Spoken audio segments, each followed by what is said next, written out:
Australia's had a long history in Antarctica, and that has largely been focused on doing the research on the continent that underpins so much of our interest there. I'm Charlton Clark. I'm the General Manager of Operations and Safety at the Australian Antarctic Division. So our team provides all of the logistic support to keep people safe, to keep them alive, to resupply the stations, but most importantly to keep that science going. Typically we take 400 to 500 people to Antarctica each year. A large number of those people are the support to keep our stations operating: the electricians, the plumbers, the mechanics, the doctors, the field specialists, but just as important are all the researchers who travel to Antarctica, either AAD staff or the staff from the 100 or more institutions we partner with who are doing science on the continent. We've got 3 continental stations in Antarctica. Each of those are on the coast, and typically we can access them during the summer months either by ship or by air in the case of Casey Station. But on the most part those stations are remote. They're difficult to access even in the best conditions. We've really had to take a cautious approach to COVID. We can't afford a situation where COVID finds its way to Antarctica because we have a very austere medical support environment down there. So we've put in place a range of measures to put effective barriers before people travel to Antarctica. Last season we were successful. This year we're focused on making sure that we can run a safe program again. My name is Leah Melhouse and I work in the shipping section of the Operations and Safety branch. With the Noyena coming online and being a much larger vessel, the advantages are that she will have a large cargo capacity, which means that we can put more cargo on her and have the capability of resupplying more than one station and refuelling more than one station at a time. That's something that we've not had the ability to do before. The way the cargo is packed is very dependent on the type of voyage being undertaken. If it's an over ice resupply, most of the cargo will be packed into containers as much as possible, because you basically get to Antarctica, the ship rams into the ice and it kind of gets itself settled, and you're unloading cargo straight onto the ice or straight onto a truck to go to station.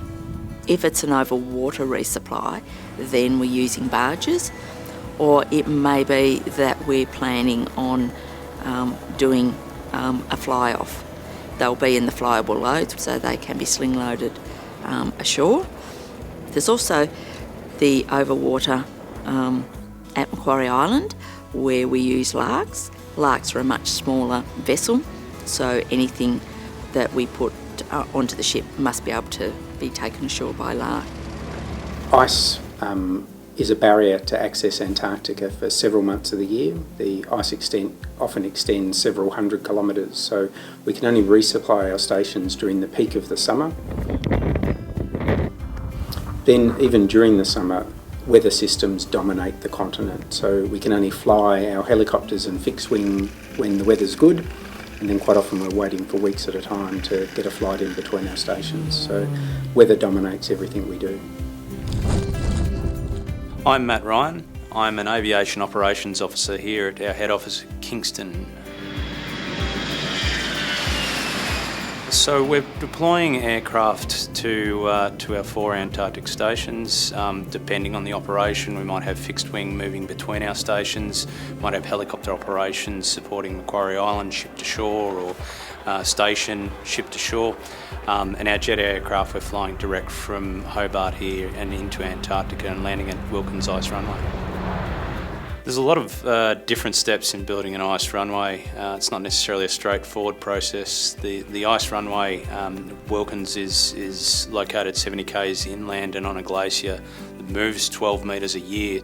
It's flowing down the glacier and almost bending like a banana. So there's a lot of different parameters we need to take into account for that.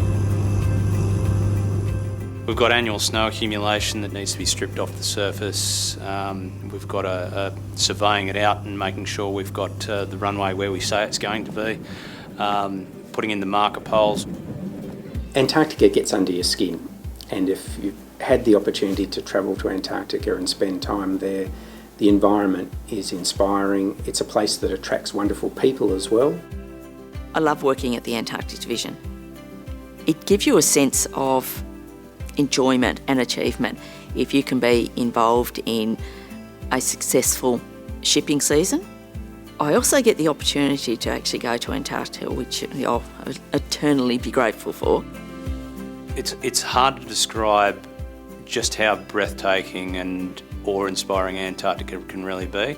Puts the hooks into you and sucks you in, and every time you think you've seen it and been there and done it all, it just gives you something else that is so magical that it just inspires you to do it again.